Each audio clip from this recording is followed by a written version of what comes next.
Hi there. So far we have discussed what is LIFO, what is FIFO, what are the different methods of inventory accounting, what are the different periods that we follow for inventory accounting.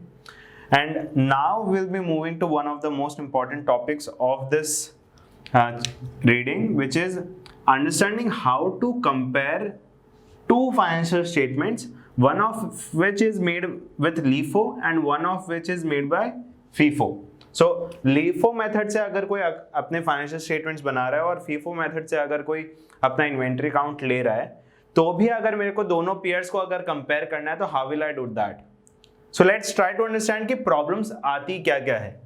We have discussed this before that LIFO में inventory count कम हो जाता है क्योंकि जो last वाला जो महंगा वाला पार्ट है वो तो आपने सीओजीएस में ले आए और पहले वाला जो सस्ता वाला माल है वो आपका इन्वेंट्री में पड़ा है, राइट.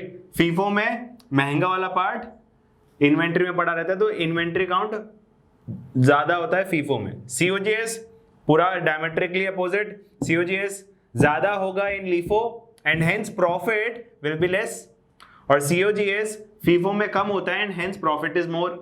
ठीक है, कॉस्ट ज्यादा दिखाया तो कॉस्ट कम दिखाया तो प्रॉफिट ज्यादा आता है, इधर कॉस्ट ज्यादा दिखाया तो प्रॉफिट कम आता है, right. I hope this is clear. This we have already discussed in detail. अब ये इनके वजह से हमारे रेशियोज पे कैसे प्रभाव आता है, how does these calculations affect our ratios? Let's try to understand that. First up is profitability ratio. Profitability ratio में gross margins, net margins, operating margins calculate होता है. अब लीफो में क्योंकि प्रॉफिट ही कम है तो प्रॉफिटेबिलिटी रेशियोज कम आएंगे, फीफो में प्रॉफिटेबिलिटी रेशियोज ज्यादा आएंगे. तो we can not really compare the two, right. अगर मैं टू पेयर्स को कंपेयर कर रहा हूं in the same industry, even then their ratios will be quite different just because of the inventory method that they have followed. Similarly अगर मैं activity ratio के बारे में बात करूं तो activity ratio is what? Inventory turnover ratio, inventory days ratio. तो inventory turnover क्या होता है? COGS upon average inventory. अब COGS लीफो में हाई होता है, फीफो में COGS कम होता है. तो हाई है तो इसका एक्टिविटी रेशियो ज्यादा दिखेगा कि ज्यादा इन्वेंट्री टर्न हो रही है, वेराज फीफो में वो कम दिखेगा. लिक्विडिटी रेशियो, लिक्विडिटी रेशियो में आप current assets by current liabilities एक बार ले लेते हैं जो प्राइमरी लिक्विडिटी रेशियो है. Since the inventory count in LIFO is less, LIFO का इन्वेंट्री कम होता है तो उसका करंट एसेट कम है, करंट एसेट कम है तो उसका लिक्विडिटी रेशियो भी कम दिखता है. CA by CL करोगे, current assets by current liabilities, that will be lesser for LIFO and more for FIFO. Similarly solvency की अगर बात करें तो सॉल्वेंसी में क्या आता है? डेट टू इक्विटी रेशियो आता है या डेट टू एसेट रेशियो आता है. अब डेट टू एसेट रेशियो में एसेट जो है वो इन्वेंट्री वाला जिसके पास ज्यादा है वो उसका ज्यादा आएगा.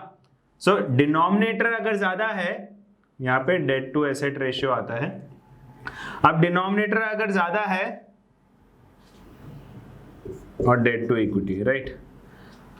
सो सॉल्वेंसी रेशियो के बारे में बात करें तो लीफो में क्या होगा? क्योंकि हमारा एसेट कम है तो हमारा सॉल्वेंसी ज्यादा दिखेगा एज कंपेयर्ड टू फीफो, जहां पे क्योंकि हमारा एसेट ज्यादा है, एसेट ज्यादा है तो डी बाई ए अगर करूंगा तो वो कम आएगा. ठीक है, so now it is clear कि सॉल्वेंसी रेशियो में अगर देखा जाएगा तो फीफो में it will look better that debt to equity will be better, debt to asset will be better in FIFO, whereas debt to asset LIFO में ज्यादा दिखेगा क्योंकि हमारा एसेट कम है. एसेट का डिनोमिनेटर अगर कम होगा तो रेशियो इन्फ्लेटेड दिखेगा, राइट. सो सॉल्वेंसी रेशियो के बारे में बात की जाए तो it will be more for LIFO and less for FIFO. तो I hope this whole concept of changes are clear, right. So LIFO FIFO में क्या चेंजेस होते हैं और कैसे वो हमारे कंपैरिजन में, पेयर कंपैरिजन में डिफिकल्टी लाते हैं, we got to know that. And hence we need something to make the two books comparable.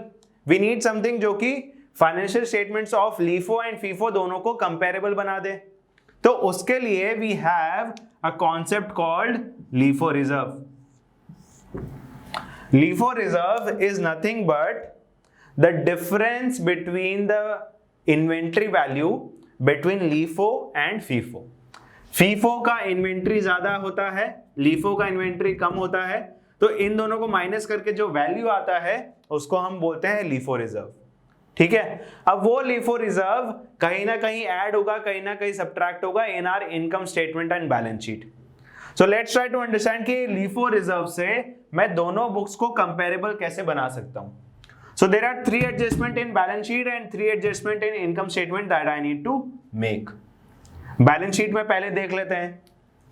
Balance sheet में हमको क्या करना है, लीफो का इन्वेंट्री कम था उसको इंक्रीज कर दो विथ लीफो रिजर्व, तो हम फीफो के इन्वेंट्री पे पहुंच जाएंगे। यहां पे ये जो भी लेफ्ट हैंड साइड पे है, ये वाला जो पार्ट है, these all belong to the LIFO books, right? LIFO books में अभी हम हैं, हमको फीफो तक पहुंचना है, that is our goal. So LIFO inventory जितना भी है उसमें LIFO रिजर्व ऐड कर दो, so you will able to reach FIFO inventory. Second is share holders equity. देखो LIFO में प्रॉफिट कम दिखा था, नेट इनकम कम था, एंड हेंस उनका शेयर होल्डर्स इक्विटी कम दिख रहा था। FIFO में शेयर होल्डर्स इक्विटी ज्यादा दिखेगा क्योंकि एक्यूमुलेटेड प्रॉफिट इंक्रीज हुआ तो रिजर्व बढ़ेगा, सो रिजर्व बढ़ेगा तो शेयर होल्डर्स इक्विटी बढ़ेगा। FIFO में प्रॉफिट की वजह से ज्यादा शेयर होल्डर इक्विटी होता है, तो we know that share holder equity हमको इंक्रीज करना है, बट कितने से इंक्रीज करूंगा, by the increase in LIFO reserve. तो जितना भी मेरा प्रॉफिट ऐड हो रहा है वो LIFO रिजर्व है, तो LIFO रिजर्व मेरे को ऐड कर देना है। बट जब भी मेरा इंक्रीज इन प्रॉफिट होगा तो जितना भी इंक्रीज है उस पर टैक्स भी तो लगेगा, right? So what ever is the LIFO reserve amount, उसमें से 1 माइनस टी कर दो, 1 minus tax rate. So tax काटने के बाद जितना भी LIFO रिजर्व बचा वो पूरा का पूरा शेयर होल्डर्स इक्विटी में ऐड हो जाएगा, right? And the last part, क्योंकि हम ये टैक्स भर रहे हैं, FIFO वाले ने टैक्स भरा होगा तो LIFO वाले को भी अगर वो टैक्स भरता तो उसका कैश कम हो जाता, right? Since I am paying tax, so cash minus the LIFO reserve times of tax. LIFO reserve पे जितना भी टैक्स मेरे को भरना है, जो भी एप्लीकेबल टैक्स रेट होगा उससे मल्टीप्लाई कर दो, that will be deducted from my cash, right? So that will give me a balance sheet that is commensurating to had I followed FIFO method, ठीक है? So LIFO से हम FIFO चले गए हैं with the balance sheet। अब आते हैं हम इनकम स्टेटमेंट में। इनकम स्टेटमेंट में ये सब चीजें ही ठीक करनी है हमको, ये इनकम स्टेटमेंट का ही आइटम है तीनों चीज, इन्वेंट्री, COGS और नेट इनकम।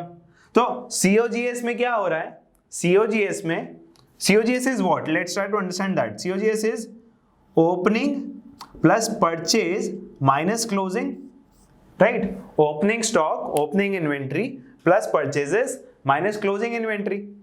अब परचेजेस तो सेम रहने वाले हैं, बट ये ओपनिंग इन्वेंट्री का जो रिजर्व है और क्लोजिंग इन्वेंट्री का जो LIFO रिजर्व दोनों इन्वेंट्री पे बनेंगे, राइट? ओपनिंग इन्वेंट्री पे भी कुछ चेंजेस होंगे, क्लोजिंग इन्वेंट्री पे भी कुछ चेंजेस होंगे।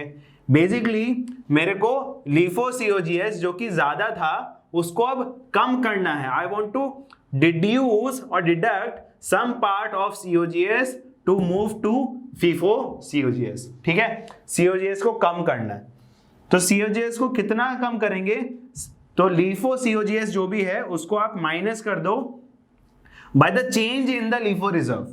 मतलब एंडिंग LIFO रिजर्व जितना था उसमें से माइनस करो बिगनिंग LIFO रिजर्व को, जितना भी वो डिफरेंस है वो माइनस कर दो COGS में से।